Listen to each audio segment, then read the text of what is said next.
Hello friends, welcome to Kalyani's உலகம். இன்றைக்கி இந்த வீடியோவில் டிமார்ட் ஷாப்பிங் தாங்க பார்க்க போகிறோம்.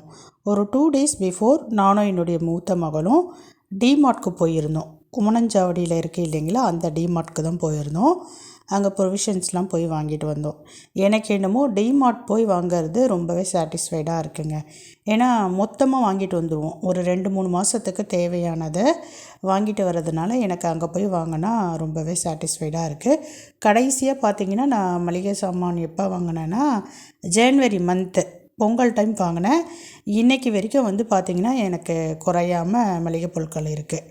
சரி அப்படின்ட்டு தான் 2 நாளைக்கு முன்னாடி போய் அடுத்து ஒரு 3 மாதத்துக்கு தேவையான எல்லா பொருட்களையும் பார்த்து வாங்கிட்டு வந்துட்டோம். நம்ம ஃபுல் வீடியோ கண்டினியூ பண்ணுறதுக்கு முன்னாடி நம்ம சேனலை இன்னும் சப்ஸ்கிரைப் பண்ணாமல் பார்த்துட்டு இருந்தீங்கன்னா சப்ஸ்கிரைப் பண்ணிக்கிங்க.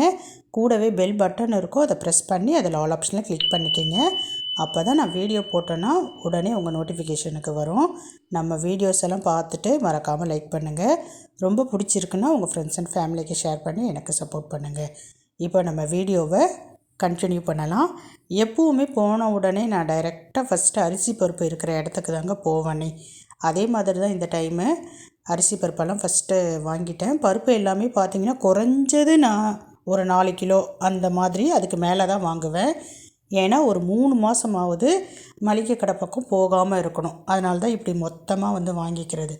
துவரம் பருப்புலாம் நிறையவே வாங்கி வீட்டில் ஸ்டோர் பண்ணி வச்சுப்பேன். நீங்கள் கேட்கலாம் பூச்செல்லாம் வராதா அப்படின்ட்டு, அதுக்கேற்ற மாதிரி ஸ்டோர் பண்ணி வச்சுப்பேன். பூச்செல்லாம் வராத மாதிரி அதில் என்னென்ன போட்டு வச்சா பூச்சி வராது அப்படின்ற மாதிரி பார்த்து ஸ்டோர் பண்ணி வச்சுப்பேன். பருப்பெல்லாம் வாங்கிட்டேங்க. நானும் என் பொண்ணும் கடன்னு பார்த்து வாங்கிட்டோம்.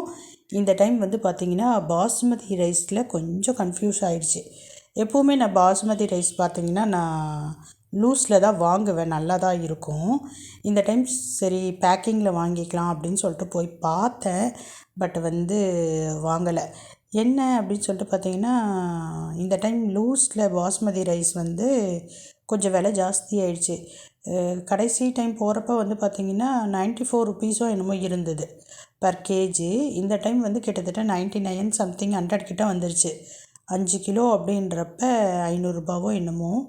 வாங்கலாமா அப்படின்னு சொல்லிட்டு யோசனை பண்ணி பார்த்துட்டு வெறும் 3½ கேஜி தான் வாங்கணும் பாசுமதி. எனக்கு பாசுமதி ரொம்ப செலவாகுங்க.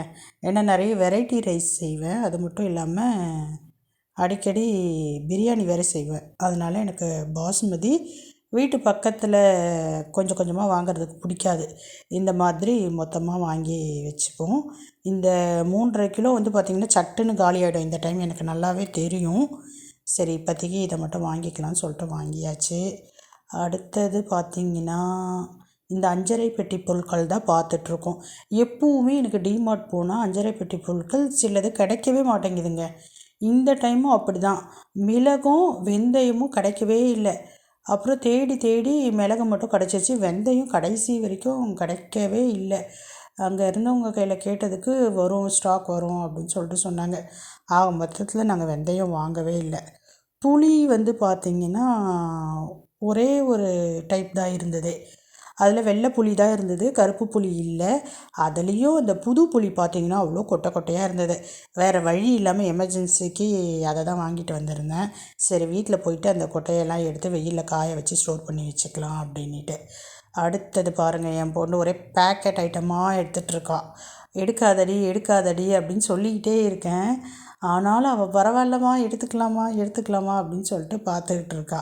இந்த சிக்கன் 65 மசாலா அதெல்லாம் பார்த்துக்கிட்டு அதெல்லாம் அந்த அம்மா வீட்டில் நிறைய செய்வாங்க. அதனால் பார்த்துக்கிட்டு இருக்கா. வேணான்னு சொன்ன உடனே ஒன்றே ஒன்றுமான்னு சொல்லிட்டு கேட்டு எடுத்துக்கிட்டான். அப்புறமேட்டு பார்த்திங்கன்னா அடுத்த செக்ஷனுக்கு மூவ் பண்ணோம். கொஞ்சம் நேரம் நானும் என்னுடைய பெரிய பொண்ணு தான் போகணும் அப்படின்றதுனால எங்களுக்கு என்னமோ ரொம்ப டைம் மாதிரி இருந்தது. 3 பேர் போகிறப்ப அப்படியே சீக்கிரம் சொல்லிக்கிட்டே இருப்பேன். இந்த டைம் எங்களுக்கு வந்து ரொம்ப டைம் இருந்தது. அதுவும் ஆஃப்டர்நூன் டைம் தான் போகணும். சாட்டர்டே சண்டேஸில் போகக்கூடாதுன்னு போன டைமே முடிவு எடுத்துட்டேன். இந்த டைம் வந்து வீக் டேஸில் போனதுனால ரொம்ப ஃப்ரீயாக தான் இருந்தது. ரொம்பவே பொறுமையாக நின்று பார்த்து எடுத்தோம். அரிசி எப்போவுமே பார்ப்பேங்க. ஆனால் அதை தூக்கிட்டு வர்றதுக்கு ரொம்ப வெயிட்டாக இருக்கும். நம்ம எப்படியும் வந்து ஓலா புக் பண்ணி தான் வரப்போகிறோம். இருந்தாலும் அரிசி மட்டும் எனக்கு அங்கே இது வரைக்கும் வாங்கலை டிமார்ட்டில்.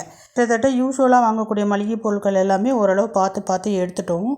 அடுத்ததாக நான் வரப்பவே நினச்சிட்டு தான் வந்தேன், கொஞ்சம் மில்லட்ஸ்லாம் வாங்கலாம், அதே மாதிரி கருப்பு கவுனி அரிசி இந்த மாதிரி அரிசியெல்லாம் வாங்கணுன்னு பிளானோடு வந்தேன்.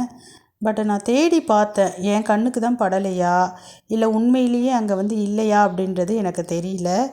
நீங்கள் யாராவது டிமார்ட்டில் மில்லட்ஸ் வாங்கியிருந்தீங்கன்னா சொல்லுங்கள். கொஞ்சம் பேக்கிங் பண்ண ஐட்டத்தில் மில்லட்ஸ் பார்த்தேன், அது எனக்கு அந்தளவுக்கு சாட்டிஸ்ஃபைடாக இல்லை, அதனால் வாங்கலை. அடுத்ததாக நாங்கள் எங்கே இருக்கோன்னு பார்த்தீங்கன்னா பூஜை பொருட்கள் வாங்கக்கூடிய இடத்துல தான் நின்றுக்கிட்டுருக்கேன். கொஞ்சம் வத்தி, கற்பூரம் இதெல்லாம் கொஞ்சம் பார்த்து எடுத்தாச்சு. அடுத்ததாக என்ன பார்த்துட்ருக்கோம் அப்படின்னு சொல்லிட்டு பார்த்தீங்கன்னா சேமியா. எப்போவுமே ராகி சேமியா, அரிசி சேமியா இது எல்லாமே கொஞ்சம் வாங்குவோம். அதே மாதிரி இந்த டைமும் பார்த்திங்கன்னா வாங்கணும். இந்த டைம் நாங்கள் ரொம்ப பொறுமையாக ஃப்ரீயாக எடுத்தோங்க ஒரு பொருளையும். காரணம் பார்த்திங்கன்னா ஆஃப்டர்நூன் டைம் அப்படின்றதுனால அந்தளவுக்கு கூட்ட நெரிசல் இல்லை. அதனால் பொறுமையாகவே பார்த்திங்கன்னா பார்த்து எடுத்தோம், முடிவு பண்ணிட்டோம். இனிமேல் டிமார்ட் போகிறதா இருந்தால் வீக் டேஸில் போகணும், வீக்கெண்டில் போகக்கூடாது. லாஸ்ட் டைம் வீக்கெண்டில் போயிட்டு அப்பப்பா ஒரே கூட்ட நெரிசல், பில் போடுற இடத்தெல்லாம் அவர் கணக்கில் காத்துக்கிட்டு இருக்க மாதிரி இருந்தது. இன்றைக்கி எல்லாமே டக்குன்னு முடிஞ்சிருச்சிங்க. இனிமேல் போகிறதா இருந்தால் ஆஃப்டர்நூன் டைமில், அதுவும் வீக் டேஸில் போகணுன்னு முடிவு பண்ணிட்டோம். நீங்கள் யாராவது டிமார்ட் போனாலும் வீக் டேஸில் போங்க, ஆஃப்டர்நூன் டைம் போங்க. கடைசியாக இன்னும் பேலன்ஸ் என்ன இருக்குன்னா டிட்டர்ஜென்ட் எடுக்கணும், கொஞ்சம் க்ரீம்ஸ்லாம் வாங்க வேண்டியது இருக்குது. அதுக்கு முன்னாடி பார்த்திங்கன்னா சம்மர் சீசன் வரப்போகுது இல்லைங்களா, அப்படின்னு சொல்லி என் பொண்ணு ரோஸ் எசன்ஸ் கொஞ்சம் வாங்கிக்கிட்டா. இந்த ரோஸ் எசன்ஸ்லாம் ரொம்ப விலை கம்மியாக தாங்க இருந்தது. 66 ருபீஸோ என்னமோ தான் நினைக்கிறேன், எனக்கு சரியாக கவனம் இல்லை. அடுத்தது பார்த்திங்கன்னா டிட்டர்ஜென்ட் இருக்கிற இடத்துலலாம் நிறைய ஆஃபர் போட்டிருந்தாங்க. ஃப்ளோர் கிளீனர், இந்த க்ளீனிங் ப்ராசஸ், டாய்லெட் கிளீனர் இதுக்கெல்லாம் பார்த்திங்கன்னா நிறைய ஆஃபர் போட்டிருந்தாங்க. தேவைப்படுறவங்க போய் பாருங்கள். அடுத்தது பக்கத்துலேயே ஹோம் டெக்கார் ஐட்டம்ஸ்லாம் நிறைய இருந்ததுங்க, ரொம்ப அழகழகாக இருந்தது. யாருக்காவது தேவைப்படுறவங்க போய் பாருங்களேன் டிமார்ட்டில்.